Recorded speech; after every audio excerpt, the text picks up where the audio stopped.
Hello students, BSc first year organic chemistry में हम नई यूनिट शुरू करेंगे स्टीरियो केमिस्ट्री। तो सबसे पहले हम देखते हैं कि स्टीरियो केमिस्ट्री क्या होती है। तो स्टीरियो केमिस्ट्री में सबसे पहले अपन पढ़ते हैं आइसोमेरिज्म। तो आइसोमेरिज्म क्या होता है? दो कंपाउंड्स ऐसे हैं जिनके अगर मॉलिक्यूलर फॉर्मूला सेम है, तो मॉलिक्यूलर वेट भी उनका सिमिलर होगा, बट उनकी स्ट्रक्चर्स अगर डिफरेंट डिफरेंट होती है, उन कंपाउंड्स को कहते हैं आइसोमर्स। और ये जो फिनोमिना है उसको क्या कहेंगे? आइसोमेरिज्म। और हिंदी में इसको क्या बोलते हैं? संभाव्यता। अब जो आइसोमर वर्ड है वो दो ग्रीक वर्ड है, उनसे मिलके बना होता है। एक है आइसोज, एक है मिरोज, यानी इक्वल पार्ट्स। ये इनका मॉलिक्यूलर फॉर्मूला होता है, वो इक्वल होता है। अब ये जो टर्म है वो सबसे पहले स्वीडिश केमिस्ट थे जैकोब बर्जीलियस, उन्होंने 1830 में दी थी। अब आता है सबसे पहले टाइप्स ऑफ आइसोमेरिज्म। अब आइसोमेरिज्म है, इसको बेसिकली टू कैटेगरीज में डिवाइड कर रखा है। फर्स्ट है स्ट्रक्चरल आइसोमेरिज्म और सेकंड आती है स्टीरियो आइसोमेरिज्म। स्ट्रक्चर यानी इन आइसोमर्स में स्ट्रक्चर होती है वो डिफरेंट होती है। स्टीरियो, इनकी स्ट्रक्चर तो सिमिलर होती है, बट यहाँ पे कार्बन एटम से जुड़े हुए जो ग्रुप हैं उनका स्पेस में जो अरेंजमेंट है वो डिफरेंट होता है। अब जो स्ट्रक्चरल आइसोमेरिज्म है उसको फर्दर 6 पार्ट्स में डिवाइड कर रखा है। Chain isomerism, position isomerism, functional group isomerism, metamerism, tautomerism और रिंग चेन आइसोमेरिज्म। इसके 6 पार्ट्स हैं। और जो स्टीरियो आइसोमेरिज्म है उसके हैं ज्योमेट्रिकल आइसोमेरिज्म और ऑप्टिकल आइसोमेरिज्म। इस चैप्टर में मेनली अपन इनके बारे में ही पढ़ेंगे, इनका जनरल इंट्रोडक्शन है वो पढ़ेंगे, इन दोनों के बारे में काफ़ी डिटेल से हम पढ़ेंगे। तो सबसे पहले देखो स्ट्रक्चरल आइसोमेरिज्म।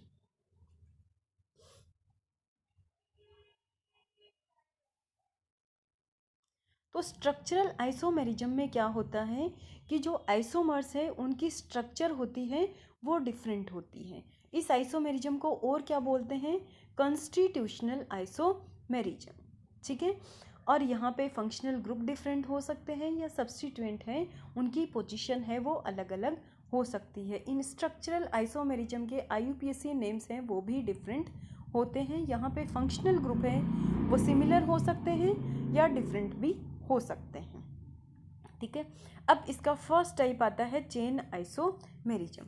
चेन आइसोमेरिज्म यानी यहाँ पे जो आइसोमर्स हैं उनमें कार्बन चेन है वो डिफरेंट होती है। यहाँ पे ब्रांचेज होती है वो जो अलग अलग होंगी। जैसे यहाँ पे C5H12 पेंटेन है, इसके 3 आइसोमर्स हैं।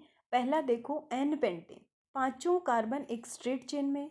एक है आइसोपेंटेन जहाँ पे 4 कार्बन एक स्ट्रेट चेन में है और एक ब्रांच्ड है। एक आता है नियोपेंटेन जहाँ पे 3 कार्बन एक स्ट्रेट चेन में है और 2 है वो ब्रांचेज का फॉर्मेशन कर रहे हैं। तो चेन आइसोमर्स है उसमें कार्बन स्केलेटन है, कार्बन की जो मेन चेन है वही अलग अलग होती है। सेकेंड आता है अपना पोजीशन आइसोमेरिज्म। पोजीशन आइसोमेरिज्म में क्या होगा? यहाँ पे सब्स्टिट्यूएंट या फिर फंक्शनल ग्रुप है उसकी पोजीशन है वो अलग अलग होगी। ठीक है। अब इसका एग्जांपल देखो C3H7Cl, ये यहाँ पे है 1 क्लोरोप्रोपेन और ये है 2 क्लोरोप्रोपेन। कार्बन चेन तो सिमिलर है, यहाँ भी 3 कार्बन की चेन, यहाँ भी 3 कार्बन की चेन। यहाँ पे जो सब्स्टिट्यूएंट है क्लोरो वो 1 पोजीशन पे है और यहाँ पे क्लोरो ग्रुप है वो कौन सी पोजीशन पे है? 2nd पोजीशन पे प्रेजेंट है। नेक्स्ट देखो फंक्शनल ग्रुप आइसोमेरिज्म, यानी इन आइसोमर्स में फंक्शनल ग्रुप है वो अलग अलग होते हैं। जिस तरीके से देखो C3H6O, इससे N प्रोपेनल भी बनता है और इससे प्रोपेनोन का फॉर्मेशन भी होता है। तो दोनों का मॉलिक्यूलर फॉर्मूला सिमिलर है, बट यहाँ पे फंक्शनल ग्रुप है वो डिफरेंट है। तो जो एल्डिहाइड और कीटोन्स हैं वो आपस में फंक्शनल ग्रुप आइसोमर्स हैं। अल्कोहल और ईथर्स हैं वो फंक्शनल ग्रुप आइसोमर्स हैं। कार्बोक्सिलिक एसिड और जो एस्टर्स हैं वो आपस में फंक्शनल ग्रुप आइसोमर्स होते हैं। नेक्स्ट देखो मेटामेरिज्म। मेटामेरिज्म इस टाइप की आइसोमेरिज्म किन कंपाउंड्स में होते हैं? जिनमें बाईवेलेंट फंक्शनल ग्रुप होते हैं, जिस तरीके से ईथर्स, ये एग्जांपल है C4H10O। एक इसमें ईथर बना इथोक्सी इथेन, और एक इसमें क्या बन गया यहाँ पे? Methoxy propane. तो यहाँ पे जो बाईवेलेंट फंक्शनल ग्रुप है उसके दोनों साइड में जो एल्काइल चेन है वो अलग अलग होगी। ये ईथर्स में हो सकता है या फिर थायो ईथर्स में भी हो सकता है। नेक्स्ट देखो टोटोमेरिज्म। टोटोमेरिज्म ये स्पेशल काइंड आइसोमेरिज्म होती है। इसमें चेंज क्या होता है? डबल बॉन्ड की पोजीशन और प्रोटॉन की पोजीशन यहाँ पे चेंज होती है। ये दोनों आइसोमर्स हैं, एक दूसरे से इक्विलिब्रियम में होते हैं, ये इक्विलिब्रियम। और इसमें कौन सी आइसोमेरिज्म आती है? इंपॉर्टेंट एग्जाम्पल है इसका कीटो इनोल टोटोमेरिज्म। यहाँ पे देखो ये कीटो ग्रुप है वो इजीली किस में कन्वर्ट हो गया? इनोल। इनोल यानी इन डबल बॉन्ड, और ओल यानी एल्कोहल, जिसमें डबल बॉन्ड और एल्कोहल दोनों प्रेजेंट होंगे उसको अपन क्या कहेंगे? इनोल। तो ये कौन सी आइसोमेरिज्म हो गई? Keto enol tautomerism. नेक्स्ट देखो रिंग चेन आइसोमेरिज्म। यहाँ पे नाम से ही दिख रहा है कि एक आइसोमर होगा वो रिंग में होगा और एक है वो चेन में होगा।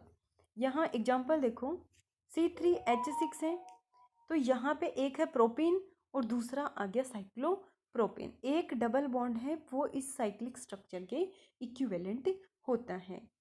ठीक है, एक डबल बॉन्ड इसमें प्रेजेंट होगा, किसमें? जो चेन वाला है उसमें डबल बॉन्ड प्रेजेंट होगा और साइक्लिक स्ट्रक्चर में डबल बॉन्ड प्रेजेंट नहीं होगा। तो इस तरीके से ये अपन ने की है स्ट्रक्चरल आइसोमेरिज्म के 6 टाइप किए। फर्स्ट अपन ने किया चेन आइसोमेरिज्म, जिसमें कार्बन चेन है वो डिफरेंट होती है। फिर पोजीशन आइसोमेरिज्म, यानी जिसमें फंक्शनल ग्रुप या सब्स्टिट्यूएंट की पोजीशन होती है वो डिफरेंट होती है। फिर फंक्शनल ग्रुप यानी फंक्शनल ग्रुप ही अलग अलग होते हैं। टोटोमेरिज्म, टोटोमेरिज्म में कीटोइनोल टोटोमेरिज्म पढ़ा। फिर मेटामेरिज्म आया था। मेटामेरिज्म यानी बाईवेलेंट फंक्शनल ग्रुप होते हैं वो मेटामर्स का फॉर्मेशन करेंगे।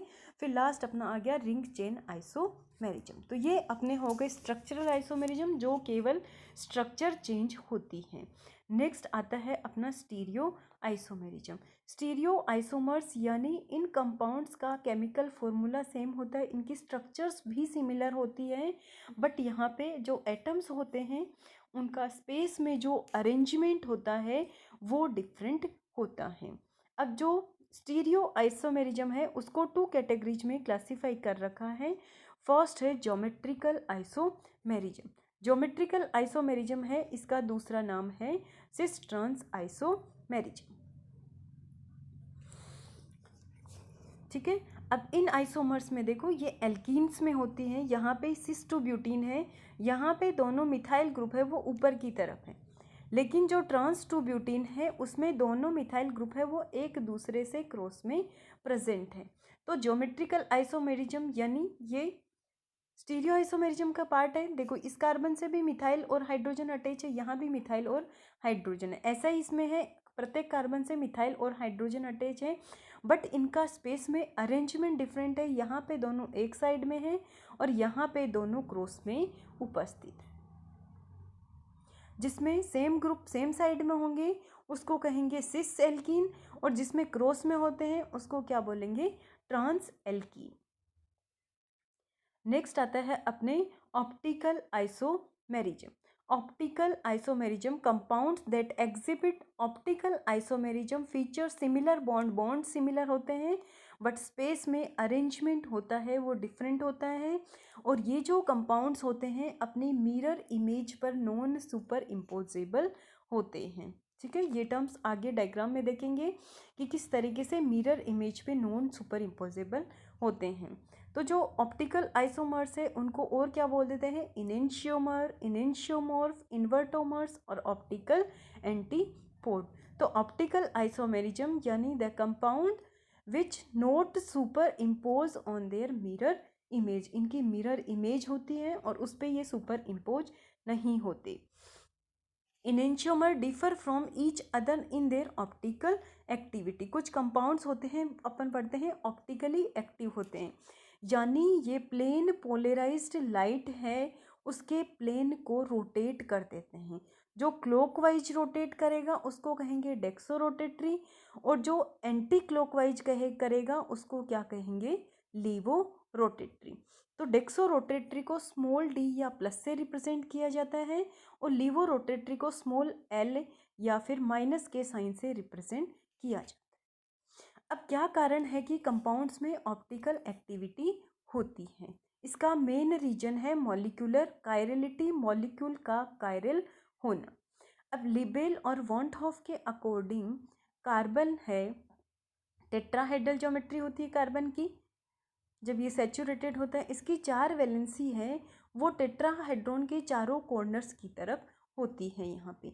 अब ये चारों ग्रुप कार्बन से 4 ग्रुप जुड़े हुए हैं, तो चारों ग्रुप अगर चारों वैलेंसीज अगर डिफरेंट ग्रुप से सेटिस्फाइड है तो उसको हम क्या कहेंगे कि मॉलिक्यूल है वो एसिमेट्रिक है या फिर मॉलिक्यूल है वो कायरल है। तो कायरल होगा तो ये ऑप्टिकली एक्टिव होगा। इसको रिप्रेजेंट करने के लिए इसके ऊपर क्या बना दिया जाता है, स्टार बना दिया जाता है। जिस तरीके से ये देखो इस डायग्राम में, ये जो कार्बन एटम है उससे 4 डिफरेंट ग्रुप जुड़े हुए हैं, W, X, Y और Z है। तो यहाँ पे चारों डिफरेंट हैं, तो ये बीच में डैश डैश यानी ये मिरर है यहाँ पे, तो ये इसकी मिरर इमेज हो गई। ठीक है, तो एसिमेट्रिक कार्बन को और क्या बोलते हैं, कायरल कार्बन। और कायरल वर्ड है वो ग्रीक वर्ड चीयर से मिलके बना है। चीयर का मतलब है हैंड, जैसे अपने हाथ हैं वो कायरल हैं। एक हाथ के ऊपर एज इट इज सीधा अपन दूसरा हाथ नहीं रख सकते, जैसे अंगूठे पे अंगूठा आए और सेम अंगुली पे सेम अंगुली आए, ये पॉसिबल नहीं है। इसका एग्जांपल हम देख सकते हैं, जैसे हाथों में ग्लव्स पहनते हैं अपन विंटर्स में, तो एक हाथ का ग्लव्स है वो दूसरे हाथ में अपन नहीं पहन सकते। ये देखो, और मिरर में जब हम देखते हैं तो लेफ्ट हैंड जब मिरर में देखेंगे तो वो कौन सा हैंड नज़र आएगा, वो राइट हैंड नज़र आएगा, यानी ये ऑप्टिकली एक्टिव है यहाँ पे। और ये जो कंपाउंड्स होते हैं वो अपनी मिरर इमेज पे सुपर इम्पोज नहीं होते। सुपर इम्पोज यानी उसके ऊपर अपन दूसरा कंपाउंड रखें तो ढक जाए वो कम्प्लीटली और सेम ग्रुप है वो एक दूसरे के ऊपर आए, वो पॉसिबल नहीं होता। जिस तरीके से एक एग्जाम्पल देखो, ब्यूटेन 2-ऑल। अब ये कार्बन है वही कायरल कार्बन है, क्योंकि इस कार्बन से 4 डिफरेंट ग्रुप जुड़े हुए हैं। एक यहाँ पे हाइड्रोजन है, एक मिथाइल है, एक यहाँ पे OH ग्रुप है और एक यहाँ पे इथाइल है। तो चारों ग्रुप डिफरेंट है, यानी ये वाला कार्बन कैसा हो गया, कायरल कार्बन। इसके ऊपर स्टार बना देंगे। अब ये इसकी मिरर इमेज होगी। इसको अगर सीधा उठा के इसको ऊपर रखें तो क्या ग्रुप एक दूसरे के ऊपर आएंगे, नहीं आएंगे। इसमें H है वो राइट साइड में है, OH लेफ्ट में है, और इसमें OH है वो राइट में है और H किस में होगा, लेफ्ट में होगा। तो इनमें आपस में रिलेशन क्या हो गया, ये है इनेंशियोमर या optically active substance, optical isomers. अब नेक्स्ट देखो रेसिमिक मिक्सचर। अब जो ऑप्टिकली एक्टिव सब्सटेंस है 2 टाइप के पढ़े थे अपन ने, एक डी पढ़ा एक एल। डी यानी डेक्सोरोटेटरी और एल यानी लीवोरोटेटरी। इसको प्लस से रिप्रेजेंट करते हैं, इसको माइनस से। ये प्लेन पोलराइज्ड लाइट को क्लॉकवाइज डायरेक्शन में रोटेट करेगा, और ये कौन सी डायरेक्शन में करेगा, एंटी क्लॉकवाइज डायरेक्शन में रोटेट करेगा। तो अगर दोनों की बराबर मात्रा ले ली जाए, बराबर मात्रा ले लें, तो डी वाला जितना क्लॉकवाइज डायरेक्शन में करेगा एल वाला उतना ही एंटी क्लॉकवाइज डायरेक्शन में करेगा। तो टोटल रोटेशन है वो कितना हो जाएगा, 0 हो जाएगा। यानी ये जो सॉल्यूशन मिक्सचर अपन ने बनाया वो प्लेन पोलराइज्ड लाइट को किसी भी डायरेक्शन में रोटेट नहीं कर रहा। तो ये जो सॉल्यूशन है वो कैसा हो जाएगा, ऑप्टिकली इनएक्टिव हो जाएगा। और डी एल बराबर है तो इसको रिप्रेजेंट करते हैं, डी एल एक साथ लिख देंगे, या फिर प्लस माइनस है दोनों को साथ लिख के रिप्रेजेंट किया जाता है। तो इस तरीके से आज अपन ने isomerism, structural isomerism, stereo isomerism के बारे में पढ़ा, और ऑप्टिकल एक्टिविटी का कंपाउंड्स में क्या रीजन होता है उसके बारे में पढ़ा। नेक्स्ट क्लास में अपन स्टीरियो आइसोमेरिज्म है उसको डिटेल से पढ़ेंगे। Okay, thank you.